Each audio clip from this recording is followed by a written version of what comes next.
저는 학교 입학하기 전에도 먹고 사는 건 사실 그렇게 크게 지장이 있지는 않았습니다. 그래서 그냥 여러 가지 사업을 돌리면서 온라인 건물주 형태로 살면서 그냥 살다 보면 그냥 괜찮지 않을까라는 생각도 되게 나이브하게 했었어요, 솔직히. 우연찮게 알파고랑 이사들하고 게임하는 그 현장에 제가 있었는데 AI를 공부를 하지 않으면 진짜 위험하겠다라는 생각이 그 현장에서 들었습니다, 정말. 내가 저 AI를 툴로 내가 활용해서 사업을 하지 못하면 진짜 위험한 상황이 오겠다라는 걸 좀 직감적으로 느끼게 돼서 다시 학교를 들어오게 됐고, 학교 오게 된 계기 중에 하나가 저는 컴퓨터공학을 하기 위해서 왔었어요. 그러면서 학생들하고 되게 많은 활동을 했습니다. 여러분들 또래분들 하고, 여러분들 1학년, 2학년, 3학년, 4학년인 분들하고 대외 활동을 막 같이 하고 막 공모전도 했었어요. 왜냐면 여러분들이 제가 쓰는 서비스, 제가 만드는 서비스의 주요 고객일 거고, 미래 세대일 거고, 미래 권력일 거고, 미래 리더일 거니까 이 친구들을 어떻게 이해해야 되는지를 고민을 좀 많이 했었고, 학교에서 하는 대외 활동들을 저는 일부러 좀 다 했습니다. 시행착오가 엄청 많았습니다. 엄청 많았고 힘들었어요, 솔직히. 이걸 내가 왜 하고 있나. 근데 그런 게 있잖아요. 나이가 많은 사람이 들어오면은 왠지 양보를 해야 될 것 같고, 어른이니까 품어줘야 될 거 이러잖아요. 그거 안 해주면, 밥 안 사주면 좀 이상할 것 같고 이런 거 있잖아요. 그러다 보니까 역설적으로 아이들이 이야기하는 것들을 다 귀담아 들으면서 저 스스로가 어떻게 조금 성찰하고 제가 성장할 수 있는 포인트들을 찾아야 되나, 이 고민을 좀 많이 했던 것 같고요. 당연히 입학하면서 재수강 많이 했죠. 특정 교수님한테 불려간 적도 있습니다. 너 공부 어떻게 이렇게 안 하냐. 다시 와서. 그리고 교육개발센터 가서 상담받았던 적도 있었어요. 근데 더 아이러니하게 그렇게 얘기를 하면서 애들한테도, 여러분들 또래한테도 고충을 얘기하다 보니까 크게 다르진 않는데 여러분들은 이겨내면서 다니시더라고요. 진짜 이악 물고. 왜냐하면 저는 그냥 창업을 했으니까 그냥 회사에서 일을 하면 되는데 여러분들 또래는 생존을 하셔야 되잖아요. 그렇게 지나다 보니까 처음에는 저도 백업을 해주고 돕는 게 맞는 건가 생각을 했는데, 나중 되니까 어떤 생각이 드냐면 그냥 내가 휘어잡아서 쥐어 틀고 가야 되겠다. 내가 기준을 만들고 아이들한테 뭐가 되든 간에 좋은 쪽으로 뭔가 생존할 수 있는 방법을 알려주는 게 맞겠다 생각이 들었어요, 사실. 그게 그냥 나이가 있는 어른으로서 해야 되는 일이지 않을까 생각이 들었고, 그때부터 사실은 좀 고민을 하기 시작했어요. 어떤 걸 해야 되나. 왜냐면 대부분 팀플을 하게 되면, 그러면 성과가 좋으면 내 능력이고 결과 나쁘면 대부분 남의 탓이거든요, 대부분. 그러다 보니까 1학년 때부터 들어와서 정말 내가 생존하는데 좀 힘들다, 취업하는데 어렵다라는 친구들을 제가 한 일주일에 이틀 정도 시간을 내서 그 친구들 공모전은 팀플이든 A부터 Z까지 다 봐줬습니다. 정말로. 하루에 7시간, 8시간 정도를 다 봐주고, 당연히 대가 받은 게 없었어요. 네. 밥도 제가 사고 음료도 제가 사고. 근데 이제 그렇게 했던 이유 중에 하나는 뭐냐면, 아까 말씀드렸던 대로 여러분들 또래하고 친해져야 되는 것도 있었고요. 근데 의도적으로 친해질 생각은 없었어요. 그냥 이해를 해야 돼서 그런 거고, 정말 여러분들 세대가 너무 안 됐었어요, 사실은. 왜냐하면 여러분들 세대가 과거 세대보다 어느 세대보다 똑똑하고 열심히 사는데 본인들은 그렇게 생각하지는 않으세요. 근데 두려움이 크세요. 왜냐하면 내가 여기서 한번 미끄러지면 재기가 힘들 것 같다는 생각을 정말 많이 하세요. 그러다 보니까 시도를 못 하세요. 그리고 어떤 도전을 했는지도 모르세요. 대외 활동이나 이런 어떤 모든 활동들이 그냥 특정 어떤 과목으로만 가는 거예요. 사실 저는 이게 너무 불행하다고 생각을 했어요, 사실. 모든 사람들이 전문직을 할 수도 없고, 전문직을 하더라도 사람을 이해해야 되고 영업을 해야 되는 일을 하셔야 되거든요. 그러면 나머지는 어떻게 해야 되나라고 했을 때 사실 답이 안 나오는 거죠. 혼자서 절대 잘하실 수가 없어요. 근데 우리는 어떤 생각을 하냐면은 대부분 내가 잘하고 내가 완벽해야 된다고 생각하세요. 육각형이다 생각하시는데 그런 일은 진짜 없습니다. 겪어보셔야지 아세요. 도전하고 실패해보셔도 알고, 그래 똑같은 실패를 안 하세요. 그래서 저는 무조건 도전해보시라는 얘기를 좀 드리고 싶고, 사람들하고 연결을 해서 일을 할 수 있는 걸 좀 고민하셨으면 좋겠다라는 말씀을 드리고 싶습니다. 그러니까 저는 기본적으로 제가 갖고 있는 것들을 많이 나누려고 했는데, 그러면 이제 질문이 있으시죠. 그 연사님 같은 경우는 원래 기본적으로 갖고 있는 컨텐츠가 있으니까 나눌 텐데 우리는 그게 없는데 어떻게 하냐.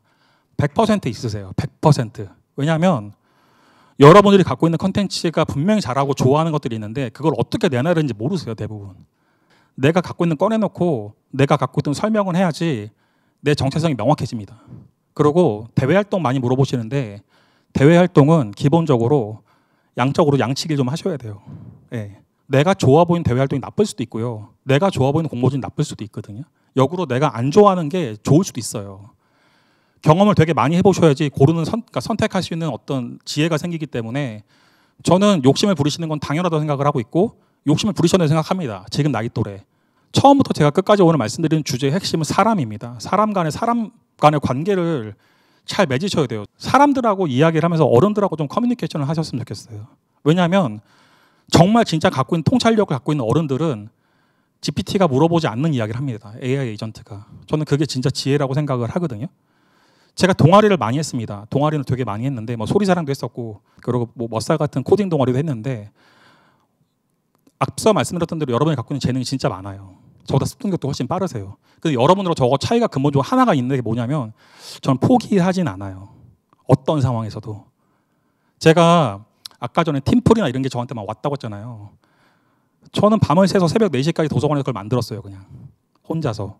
뭐 저는 사업을 하다 보니까 정부 과제도 하는데 떨어지더라도 그냥 매일마다 그냥 바보같이 앉아서 그걸 하고 있었거든요. 남들한테 중요해 보이지 않을 수 있는데 저한테는 되게 중요한 거였으니까 그게 지금 당장 결과로 이어지지 않더라도 상관이 없다고 생각을 했거든요. 저는 씨를 뿌리는 과정이라고 생각을 했었습니다. 앞서 말씀드렸던 저는 창업을 해서 돈을 벌고 있는 상황이고 누군가는 부러워하는 어떤 삶을 살고 있을지도 모르겠지만 제가 고통이 없거나 고민이 없는 건 아닙니다. 저도 하루에 10시간 넘게 일을 하고 있고요. 늘 고민을 하는데 그러다 보니까 장애 전공 들었을 때 앞서 말씀드렸던 대로 소프트웨어학과 수업 들었을 때 너무 힘들었습니다. 정말로. 너무 힘들었고 근데 제가 이제 계속 늘 얘기 드리는 키워드 중에 하나는 나눔인데 나눠주다 보니까 애들이 과제를 하거나 힘들 때 도와주러 오더라고요.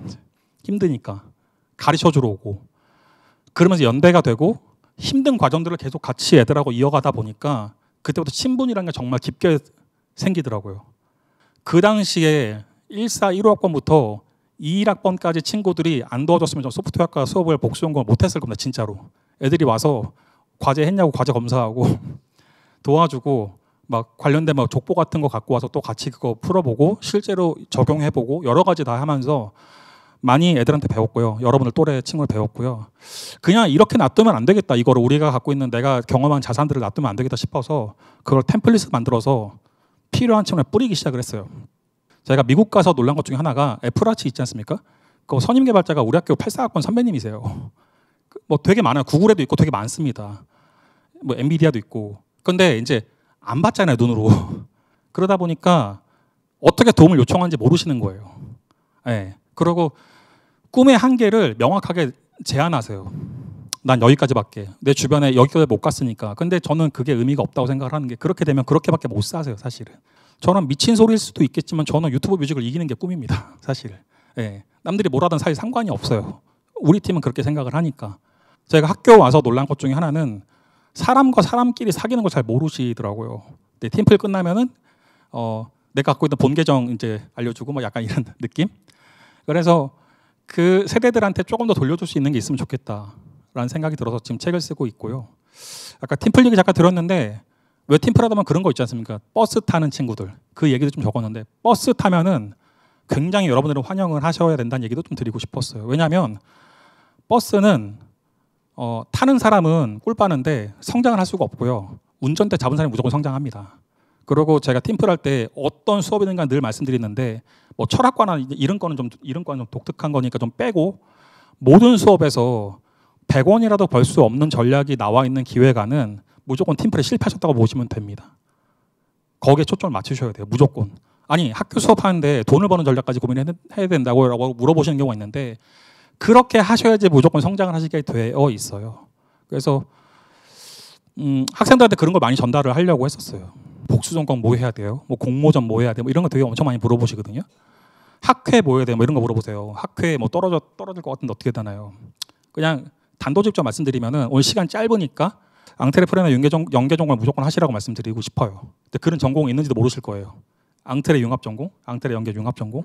학회를 들어가시지 않아도 전공을 통해서 학습을 할 수 있는 방법들이 되게 많고요. 저도 학회를 만들어서 운영해봤는데 학회하고 전공하고 같이 가는, 그러니까 따로따로 가는 것도 좋은데 학회 활동 같은 걸 더 전문적으로 하고 전문적으로 코칭을 받아가면서 학점까지 따시는 게 여러분들의 어떤 시간적인 효율이나 성장할 수 있는 밑바탕을 저는 더 오히려 만들어 드린다고 생각을 해서 저는 앙트레 전공 상관없이 앙트레를 하라고 말씀을 드리는 편이고 세타라는 프로그램에서 전 세타는 무조건 하시라고 좀 말씀을 드리는 편이고요. 그리고 창업전단 있는 프로그램 뭐 지금 캠퍼스타운 사업단의 라이즈로 넘어가고 있는데 그 프로그램들은 개인적으로 다 하셨으면 좋겠어요. 솔직히. 그게 다른 학교 말고 우리 학교가 제일 많습니다. 우리 학교가 제일 잘 봐줘요. 제가 전국에는 어지간한 학교를 다 알기 때문에 서울대부터 모든 학교를 다 보다 보면은 우리 학교처럼 일을 열심히 하는 분들이 없어요. 솔직히 선생님들 중에서. 그래서 저는 이것만 하더라도 충분히 문제는 없을 것이다 라는 얘기를 좀 드리고 싶었고요. 학생들이 많이 물어보세요. 그래서 학교 다니면서 뭐 다 알겠는데 그러면 제일 쌓아야 되는 역량 중에 핵심적인 역량이 뭐냐라고 물어보시면 여기 뭐 제 수업을 그때 튜터링 했을 때 들었던 친구들 있는데 글쓰기나 말하기는 GPT 많이 쓰지 마세요.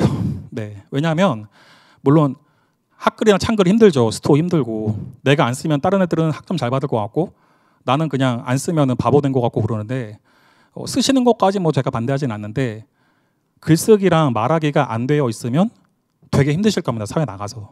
그게 기본적인 철학을 만드는 기본이라서 그리고 끊임없이 사람하고 얘기해서 GPT하고 얘기하지 마시고 이게 좀 필요하다는 얘기를 꼭 드리고 싶었고요. 그러면 지금 혹시 뭐 개별적으로 학생들한테 나눔을 하거나 뭐 프로젝트를 도와주거나 학생들을 지도하냐라고 했을 때 뭐 제가 뭐 종교를 뭐라 그러지? 뭐 믿으라는 얘기가 아니라 하다 보니까 저는 활동했던 것 중에 불교 학생회를 많이 했었고 거기에 사실 결핍이 좀 있는 친구들도 많았고 그리고 여러 대상들을 많이 겪다 보니까 창업 동아리나 창업 학회보다는 동아리 내에 제가 이제 경험했던 그러니까 시스템들을 이식하는 게 좋겠다 생각해서 지금 성불에다 다 이식을 했고 그러다 보니까 여러 가지 캠페인들도 하게 됐고 지금은 저보다는 지금 있는 재학생분들, 후배분들, 여러분들 또래분들이 동문들하고 캠페인을 만든다든가 아마 학교에서는 아마 이런 사례가 없었을 건데 학생들끼리 선배님과 연결해서 장학재단을 그러니까 장학금 기금 사업을 만든다든가 멘토링을 한다든가 뭐 여러 가지 활동들을 좀 하면서 좀 체계화시켜가면서 이거를 학교 내에 다른 친구들한테도 좀 확장할 수 있는 방법들을 좀 고민하고 있습니다. 공모전에 대해서 얘기를 하시거나 대외활동 얘기를 하시면은 작은 거부터 하셔서 큰 것까지 가셔야 돼요. 성취가 없기 때문에 성과를 어떻게 이루는지 모르시기 때문에 작은 성취부터 하셨으면 좋겠다는 얘기를 꼭 드리고 싶었고요. 그게 되게 별거 아닌 활동이어도 여러분들한테는 되게 큰 의미를 돌아보면 있을 겁니다. 학생들 대부분 고민을 들어보면은 뭐 스펙이 없어서 살아남을 수 있냐 되게 많이 하죠. 근데 스펙이 없다고 생각하는 게 뭐냐면 되게 화려한 상장이 없어서라고 생각을 하시는데 제가 아까 글쓰기나 말하기 말씀드린 이유 중에 하나는 뭐냐면 다 글쓰기나 말하기가 안 되세요. 내가 썼는데 무슨 말 쓰는지 모르세요. 진짜로. 삼성전자 예를 들자면 삼성전자 자소서 쓸 때 지원 동기 및 입사 포부 이런 거 쓰는 란이 있거든요. 대부분은 엄한 얘기를 쓰세요. 지원 동기. 삼성이 굴지의 최고의 기업이라서 쓰게 됐습니다. 뭐 이런 얘기 쓰거나 학교 재단이 삼성에서 뒷받침을 하고 있기 때문에 삼성전자에 대해서 호감이 생겼다. 뭐 이런 얘기 사실 돈 많이 주고 거대 기업이라서 쓰는 게 많거든요. 다른 얘기를 쓸 수 있는데 그게 글쓰기를 안 해봤고 설득을 안 해봤기 때문에 어려운 겁니다. 그게 다른 데서도 드러난다는 얘기죠. 그게 단순히 취업 자소서뿐만 아니라 창업을 하던 팀플을 하던 여러분이 어떤 프로젝트를 하든 간에 철학이 뒷받침이 안 돼 있기 때문에 생각의 힘이 약해졌고 생각을 외주화시키기 때문에 삶을 주도할 수가 없다는 얘기를 드리고 싶었어요. 삶을 주도하셔야 돼요. 오늘 발표하는 시점에서 학생 성공이 뭐냐라고 저한테 물어보시면은 너무 당연한 얘기지만 내 마음에 조급하면서 벗어나는 것, 승리하는 것이라고 말씀을 드리고 싶고요. 저는 처음에 창업을 했을 때 어느 누구도 일을 알려주지 않아서 그냥 업계 일 잘하는 분들한테 가서 물어봤어요. 그냥 어떻게 해야 되냐고.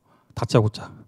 그래서 뭐 누군가는 한 달 동안 그분 만나러 그분 회사 앞에서 기다린 적도 있었고 여러 가지 되게 상황이 많았는데 다 만나 주셨어요.